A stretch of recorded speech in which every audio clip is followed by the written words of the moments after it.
All right. Welcome everyone to another episode of Geek Vibes Interview brought to you by Geek Vibes Nation. I'm your host, Don Fisher, and today I have with me the stars of the upcoming film G-Loc, Casper Van Dien, Stephen Moyer. How you guys doing? Doing great, man. I'm doing great. I'm actually doing really good. We're so great, Dom, apart from the billing.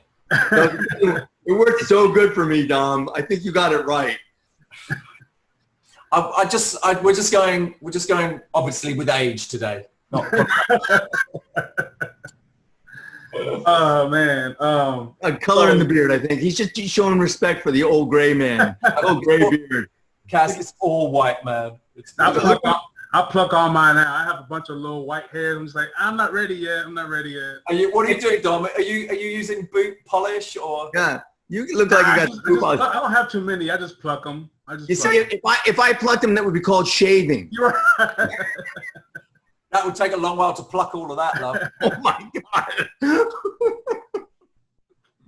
God. So you two are widely loved by everyone. You guys are in iconic roles. I'm kind of convinced that Casper has some kind of futuristic knowledge that we don't have because he's always in space. It's kind of crazy. He knows like 11. He's hiding it. But okay, G-Loc, to give everybody a little quick synopsis, with Earth virtually destroyed, Grand Marshal flees to Rhea, a planet hostile to Earthlings. Escaping onto a Rayan supply ship, he finds the crew slaughtered, with the only survivor a female warrior named Osha. As the two try to kill one another, the ship is damaged by meteorites. Bran and Osha must join forces to salvage the craft before it impacts the planet below and the humans that live there. This gripping sci-fi epic stars you two. So I watched the movie and I thought it was great. It's a lot deeper than I thought because I try to go into movies without watching too many trailers, without reading too much because I want to have a fresh mind and, just kind of get the art, what the directors and producers and you guys are trying to convey. So when you guys get a script like this, what initially jumps out at you?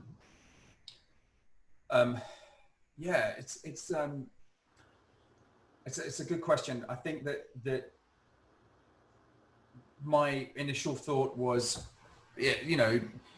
when you get told that synopsis, you don't really understand that it's going to be quite as deep as you suggested, Dom, and so it's really Tom who wrote and directed this had very much an idea of what it felt like to be an immigrant going to a place that your ancestors began, and being turned away and everything that they are, you've been indoctrinated with how bad they are, the place that you're going. And they feel the same way about you because you've destroyed the place where you've come from, i.e. in this example, Earth. So it's about indoctrination. And when you arrive at that place, it's about learning, of course, that the differences are not as powerful as the similarities. And learning that, obviously the idea that they have to kind of work together, him and Osha, played by Tala, is contrary to what they want to do. Right. But in so doing, they have to sort of learn about each other's cultures and each other's lives. And Casper and I are both family men and fathers, and our characters in the movie are too. And so there was also stuff, at the time we were shooting it, Casper's daughter was 17, my daughter was 17. And so there was a real sort of sense of similarities between the two of us. And we kind of play mirror images of he is from Rhea and I'm from Earth. And yet we're enemies in the film. And it's I just thought it was really brilliantly constructed and said a lot about what's going on in the world right now. And of course, like a year on from shooting it, here we are in this world that we're living in, and there are even more similarities than there were last year. Right. So, Casper, same question to you. How did it feel getting a script like this? I agree with a lot of what Stephen said. I mean, everything that Stephen said 100% true. And our captain, our director, Tom Patton, who wrote and directed this, is just a super smart young man who's just really studies the craft, the art of filmmaking, and so he's so intelligent, and he is so knowledgeable about the filmmaking and what he wrote here about this, that it just made us feel safe in acting and working together and conveying this. I just thought it was a super intelligent script. I was really excited about being a part of it, and the way he spoke really made me feel more safe, and I felt like I could do it. Because sometimes when you go into a smaller budget like this, you don't have all that, you don't necessarily have all that trust. I try to go into it with all that trust because I love this industry, and I love being on set more than anything, but you don't always get it. And then when you have an actor the caliber of Steven that you're getting to work across, and also they bring in John Rhys Davies, and Talia was wonderful, but you have all these actors that you can completely trust. But Steven, for me, more or less was just like somebody that I could relate to on many levels, which made it really wonderful for me as an actor, and in real life, I could relate to him in many ways. I love and adore him, and I really appreciate who he is. And for me, it worked well because then I have to have this struggle with what he and I are going through, and also the different worlds, or our him being an immigrant and me not, but also it's like he's from England and here I am in America, but now it's America's and Earth is England, more or less. And we were just talking about somebody we were just being interviewed with, Dom, was talking about how the sort of crazy irony of the fact that Americans aren't allowed into Europe right now, and how nuts that is as a kind of concept, something that Tom would never have even considered. None of us would, right? A year ago. It's fascinating. Yeah, and that's kind of what I want to touch on, is that, like, I think that's what I like so much about the film, is that there is these correlations between right now and then what we've seen in a lot of films with the future isn't as different as we think it's going to be. There's different technologies, different planets, but there's still always a divide between cultures or people because you're from here, you're from there. Did you guys pick up on those correlations very quickly, and how much did it make the film aspect that much better, knowing that you're putting out something that's deep? I mean, I think that, I don't know. I come from a place of, for me, it's all about humanity, and I just want the world to be a better place. So when I read stuff where we're addressing that, it's a sort of cherry on top of the gravy, if you like, because it's like, if it's already a good script and it's already a good story and you're working with good people, that's great. But if it's also saying something about humanity and about how we would like the world to be a better place, then that's even better, and that sort of elevates the material. And I think Tom has a great handle on that, and I think he has a super smart way of sort of us discussing those things. And so when you're there, obviously you're working and you're running and gunning it because you've only got a certain amount of days and the budget isn't very high, and so you're not really kind of considering like the great responsibilities of what you're trying to achieve so much, because it's kind of guerrilla filmmaking. But I think on a sort of on a bigger level, one is sort of aware that hopefully it's going to sort of help people sort of come to some decisions by themselves. Yes, same to you, Casper. I when I read this, I just I liked, because Stephen's already cast in his role and everything, and I liked my character wasn't I liked that he had a purpose and he was driven, and I could understand where he's coming from, because he's a family man and he's doing this for his purpose is for the survival of his family. And I can appreciate that. I might not necessarily agree with the way he's going about it, but I can understand the drive for that. So for me, the characters were interesting because there's not just like, you're a good guy, you're a bad guy. Everybody has a purpose and a reasoning, and it was enough of a backstory, and I spoke enough with him that I had something I could play with and feel, justified a lot from my actions. Not necessarily where I would go, like I said, but I could understand where my character could feel that, like he had no other choice, and that I liked. I like that a lot about this film. I think sometimes we don't get to see that. We just see somebody as like they're making a choice, and it's just like, well, that's just horrible. Why would anybody do that? And also that idea that a bad guy can only be a bad guy. Right. When you see a bad guy that's coming towards the things for all the right reasons, then it's a dichotomy for the audience. It's like, oh, I understand him and I understand. Yeah. That's weird, And I wouldn't also I wouldn't go because I'm a father and my character's a father and he's doing this because he's a father and like Steven's a father, but I also wouldn't go, oh well, I get that that's why he's doing that. I can understand why my character did it, and I can make those choices solid for me. But I can also go, yeah, but still, that's not being, you're not really being a father there. I mean, from my point, I can also feel that. I think that there's choices we need to make, and having that voice and being able to play that, where I could also be opposite of that in real life is interesting for me too. Because I want to be able to see other people's points of view. I think too far.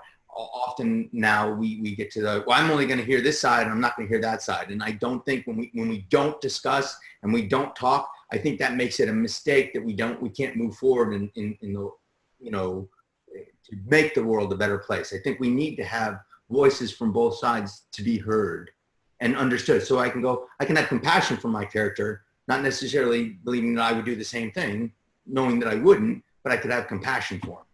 I think that right there in a nutshell is what's missing, and it's not just an American problem. It's a British problem. It's like, look at what's going on in Brazil right now.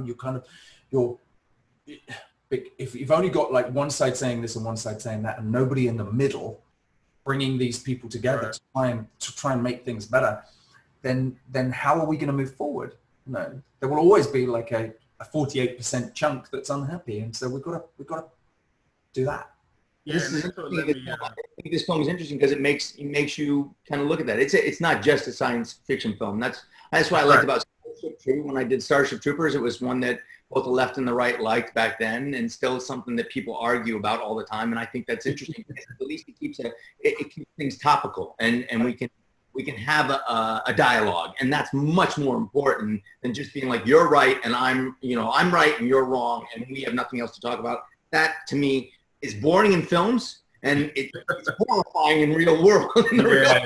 Horrifying to me. So yeah, and that's where it kind of led me to like, the film doesn't necessarily set up a sequel, but like you were saying, it does create this where you can see both sides. So if the movie was shot from more of your Casper's character's point of view, then it might look at Steven's character as like the quote unquote bad guy. Right. So, it makes me think of like maybe and if you guys might know, if there's a possibility of maybe an inverse sequel to where it shows the leading up to, how he got on that ship. Certainly talked about it. And we talked about all number of ideas, being, what if something struck Rhea? So what if a pandemic sort of situation struck Rhea and Rheans had to leave, and then suddenly they were confronted with the fact that people didn't want them to come to their country, and so playing that their planet. So how that immigration story would play for these people who think they're better than everyone else, and so I think there is that possibility there. If the hunger is there, then Tom is totally smart enough to come up with many things that would be relevant to tell the story in an interesting sort of sequel way. And he came up with a whole language and there's a whole Rhean language. He's got a book. But it's phonetic. It doesn't. It's correct. It's created but how you would create a new language. I mean, he's super detail oriented, and it's really sort of satisfying to watch him work because he's always got an answer. No, you did that because of that. Why was the character doing blah? Because when he was a young man, he thought this, and he's got it all worked out. Yeah, and it was really amazing to see because the language is that I don't know what they're saying, but I know what they're saying, which is, like you said, like a real language. There's a lot of ones that we hear that you might not be familiar with it, but you get the gist of the tone and the actions behind the words of someone saying. So, like you said, that's amazing that he had a whole book. So I would assume that if there's a whole book that he wants to do some other things with it eventually. But with the story being such a tangible type of story, how realistic do you guys think a type of portal or something of that sort happens away? Because we always hear talk of colonizing Mars or there super Earths in different dimensions and wormholes and whatnot. So I'll start with you, Casper.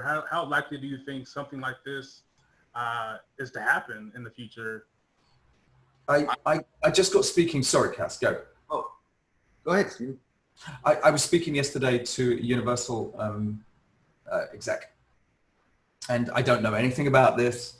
I don't know anything, so don't ask me because I literally don't know. But she was talking about the Tom Cruise movie, with SpaceX and shooting it on the space station, Right. and this is being taken very seriously, and they're going to make this movie, and we're at a time where we've just been to space again, and we've just crash landed for the first time in many, many, many years back into the, not crash landed in the ocean again. And we all saw those images, and I think with somebody like Elon Musk at the helm, who's creating a way and Virgin travel as well, Richard Branson, that creating a way to go and come back. I think we're getting closer and closer to a time when, maybe it won't be in our lifetimes. It takes, how long does it take to get to Mars? I mean, let alone, I think it's like 2 years, I think. It's 2 year trip. Let alone start building there, So I think, realistically for us to see it in our lifetimes is. I think it's feasible. I mean, I think the way things are moving are so fast. I mean, we just had the internet. It just feels like, not too long ago.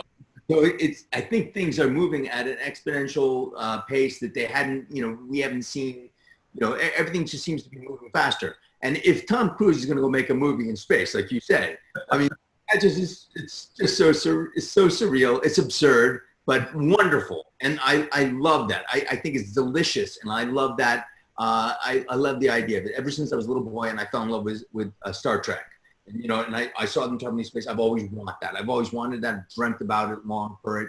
And I feel like if we can get to there, I think that there's enough people that have that drive. I mean, they're always naming spaceships after it. They're naming, the scientists are they're geeked out on sci-fi and explaining why it's not real and what it is. And it's helped push that. So sometimes I feel like the imagination of the authors and that are just sometimes based on science also help drive the scientists, which helps us move forward. And I think that's a really interesting point because it does come down to imagination, doesn't it? Yeah. And I think our imagination is going to take us, imagination is the stars are the limit, there's no limit. So I think we're just going to keep going. And I think we'll get there. And maybe in our lifetime, we'll see it.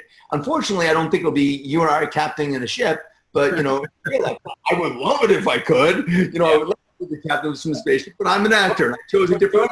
You and I will be able to captain the ship in a green box somewhere on a pig farm in York. We'll do the Tom Cruise movie, making the movie in the pig farm. We'll be the behind the scenes documentary in a green box somewhere. I guess lastly, I think I'm probably running out of time. Some little logistics. So where was this shot? How long did it take to shoot? It was shot on Rhea, which is this Stargate that we take, not a Stargate. It's like which is an ex-pig farm in New York. No, it's this old farm in York in England that's been turned into a studio. Okay. And obviously, a lot of green screen and some very sort of Tom really liked the idea of making a rudimentary set, where the idea is that my characters built this spaceship from nothing. Right. There's been space travel, so he's excavated bits of other pods and put them together, and he's created this like ship in order to get his daughter to space. That's the kind of idea.